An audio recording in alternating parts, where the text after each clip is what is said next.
ये आदमी का हाथ है। जैसे ही आदमी का हाथ फेज में लगेगा तो उसी समय से ये आरसीसीबी ट्रिप हो जाएगा। दोस्तों, आज की वीडियो में हम बात कर रहे हैं जी आरसीसीबी के बारे में, रेजिड्यूल करंट सर्किट ब्रेकर। क्योंकि आजकल हर घर में बिजली की सप्लाई चल रही है और काफ़ी नुकसान भी हो रहा है बिजली का करंट लगने से। कई बार तो जान तक चली जाती है आदमी की। तो ऐसा नुकसान ना हो, इसलिए दोस्तों ये सबसे बढ़िया है जी आरसीसीबी। ये हम अपने घर में लगा सकते हैं मेन सप्लाई के ऊपर। उसके बाद हमको कभी भी करंट नहीं लग सकता। लेकिन दोस्तों, जहाँ पर मैं आपको एक बात और बता देनी चाहता हूँ, बहुत से घरों में यह आरसीसीबी लगाए थे लेकिन उनको उतारने पड़े क्योंकि ये बार बार ट्रिप हो रहे थे। इस तरह से बार बार ट्रिप हो रहे थे। तो इस वीडियो में हम वो भी जानेंगे कि उसका कारण क्या है, क्यों वो बार बार ट्रिप होते हैं। तो अगर हमने अपने घर में आरसीसीबी लगाना है तो हमको किन बातों का ख्याल रखना होगा। सिंपल तरीके से ड्राइंग बनाकर भी दिखा दूंगा कि ये काम किस तरह से करता है। जहां पर मेरी अभी सप्लाई चल रही है, लेकिन दोस्तों इसमें एक बात और है कि जब तक आप इसके कनेक्शन सही नहीं करते तब तक यह काम नहीं करेगा। यह सबसे इसकी मेन बात है कि इसके जो कनेक्शन है वो जिस तरह से इसके ऊपर लिखे हो उसी तरह से करने होंगे। अगर हम बात करें इसकी रेटिंग की, तो जैसे कंपनी कोई भी हो सकती है, आरसीसीबी जो इसकी सप्लाई है जी वो 25 एम्पेयर मैक्सिमम, यानी कि 25 एम्पेयर तक अगर आपके घर में लोड है तो आप यहाँ पर लगा सकते हो। और 30 मिली एम्पेयर सबसे जो मेन बात है आरसीसीबी की, वो यही इसके ऊपर ही रहती है। जो 30 मिली एम्पेयर वाला है ये दोस्तों सबसे सेंसिटिव आरसीसीबी है। जैसे ही आप इसको टच करोगे तो तुरंत ये ऑफ हो जाएगा। बाई चांस आप बिजली के टच में आते हैं तो ये सबसे जल्दी ऑफ होगा। इसके बाद दोस्तों एक आता है जी जहां पर 100 मिली एम्पेयर का, वो कम सेंसिटिव होगा। और उसके बाद है जी 200 मिली एम्पेयर वाला। तो ये 3 तरह के आपको बाजार में मिलेंगे, जहां पर बटन भी दिया जाता है जिसके ऊपर लिखा जाता है कि टेस्ट मंथली, कि आप 1 महीने में कम से कम एक बार इसको प्रेस करके चेक करें कि ये आपका आरसीसीबी काम कर रहा है या नहीं। और इसके बाद इसके मैं कनेक्शन भी आपको जहां पर बता दूं, फिर मैं इसकी ड्राइंग बनाकर आपको दिखाता हूं। जहां पर आप लिखा देख रहे हो एन से न्यूट्रल है और 1, तो जो एन है जहां पर हम न्यूट्रल देंगे, और जो ये वाला है ये 1 नंबर है, इस पर हम फेज देते हैं। फेज यानी कि जिसके अंदर हमारा टेस्टर ऑन हो रहा है, इस तरह से, क्योंकि न्यूट्रल में टेस्टर नहीं चलता। तो वही जो 1 नंबर है ये इस साइड में आउट हो जाएगी, जिसको जहां पर 2 लिखा गया है, यानी कि यह फेज आउट है और यह न्यूट्रल आउट है। तो ये इसके कनेक्शन है। ड्राइंग बनाकर दिखाते हैं ताकि आपको आसानी से समझ आ सके कि यह काम किस तरह से करता है। तो दोस्तों, मैंने जहां पर बोर्ड के ऊपर एक छोटा सा डायग्राम बनाया है आरसीसीबी का, और ये इसका सिंबल होता है आरसीसीबी का। जहां पर भी इस तरह का आप सिंबल देखोगे किसी ड्राइंग में, तो आपने समझ लेना कि ये वाला आरसीसीबी लगा हुआ है। यह मैंने आरसीसीबी बनाया है, रेजिड्यूल करंट सर्किट ब्रेकर इसकी फुल फॉर्म होती है। और ये मैंने एक घर बनाया हुआ है। और जहाँ पर आप देखें कि जो लाल लकीर है ये दोस्तों फेज है, यानी कि ये गर्म तार है। और जो ये काली तार है ये न्यूट्रल है, यानी कि ये ठंडी तार है। जैसा कि बिजली है, बिजली के अंदर जो इलेक्ट्रॉन होते हैं वो पॉजिटिव से नेगेटिव की तरफ चलते हैं, इस तरह से।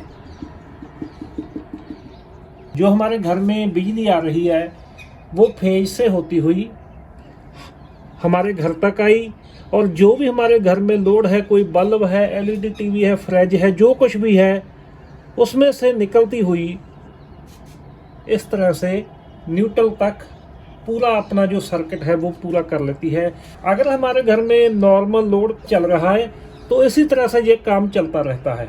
अब ये काम कैसे करता है, जैसा कि इसके ऊपर लिखा जाता है 30 मिली एम्पेयर और 100 मिली एम्पेयर और 200 मिली एम्पेयर। ज़्यादातर आपको 30 मिली एम्पेयर और 100 मिली एम्पेयर के ही आपको ये एमसीबी मिलेंगे। अगर हम बात करें 1 एम्पेयर में, एएमपी एम्पेयर में 1000 मिली एम्पेयर होते हैं, तो हमारे पास जो आरसीसीबी है वो है ये सिर्फ 30 मिली एम्पेयर या 100 मिली एम्पेयर या 200 मिली एम्पेयर का। मान लीजिए कि आपके घर में 1 एम्पेयर का लोड चल रहा है, 1 एम्पेयर, जैसा कि उसमें 1000 मिली एम्पेयर है जी। अब दोस्तों अगर आपके घर में 30 मिली एम्पेयर का आरसीसीबी लगा हुआ है तो वो काम कैसे करेगा। अगर तो ये नॉर्मल हमारा सब कुछ चल रहा है तो सही है, जब भी हमको बिजली का शॉक लगेगा वो फेज से ही लगेगा, ना कि न्यूट्रल से। क्योंकि अगर हम फेज के ऊपर अपना टेस्टर लगाएंगे तो फेज के ऊपर ही वो जलता है, जहाँ पर नहीं जलेगा। मान लीजिए किसी आदमी का हाथ फेज को टच हुआ, जो इलेक्ट्रॉन है वो आपके घर के लोड से होते हुए न्यूट्रल तक जाते हैं। अब जो इलेक्ट्रॉन जा रहे थे और रास्ते में हमने हाथ लगा दिया, बिजली को, फेज को हाथ लगा दिया, तो उसने क्या करना है, इलेक्ट्रॉन को जहाँ से ही जगह मिल गई जल्दी ग्राउंड होने की, क्योंकि हम सीधा धरती के ऊपर खड़े हैं, ग्राउंड के ऊपर खड़े हैं, तो वो इलेक्ट्रॉन जहाँ से कुछ इलेक्ट्रॉन हमारे शरीर के जरिए धरती में जाएंगे, तो जिसके कारण क्या होगा, जो आरसीसीबी के अंदर सर्किट इस तरह से डिजाइन होता है कि अगर तो ये सही चलते रहे इलेक्ट्रॉन तो सर्किट सही रहेगा, क्योंकि हमने फेज के ऊपर हाथ लगा दिया। तो जो फेज वाली साइड है, इस साइड में हमारा हाथ लगने से इलेक्ट्रॉन थोड़े से ज़्यादा चलने लगेंगे और इस साइड में थोड़े कम हो जाएंगे। तो इसके जो अंदर का सर्किट इसी तरह से डिजाइन किया गया है। अगर जो इलेक्ट्रॉन का बैलेंस है वो खराब हो जाए, इसके अंदर जो सेंसिटिव टाइप रिले लगी हुई होती है वो रिले ऑन हो जाती है, और रिले ऑन होते ही आरसीसीबी ऑफ हो जाता है और जो हमारे घर को जा रही सप्लाई है वो कट हो जाती है।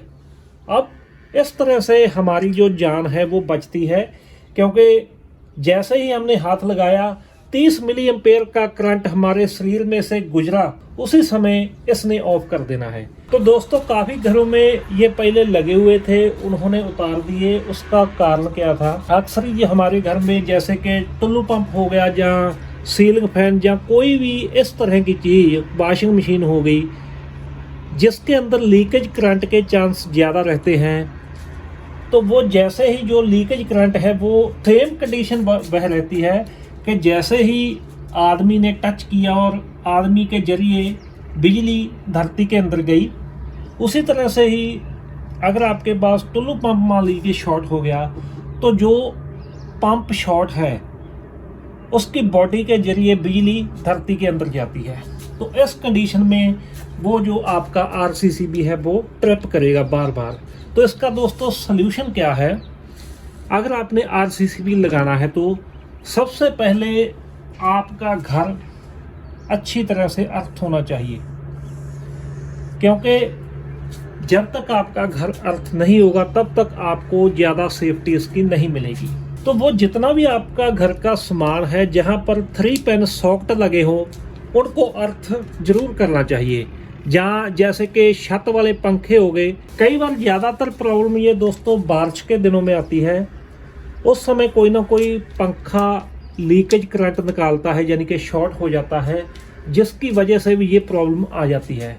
तो अगर आपका घर अच्छी तरह से अर्थ होगा तो जो वो लीकेज करंट है वो सीधा ग्राउंड हो जाएगा।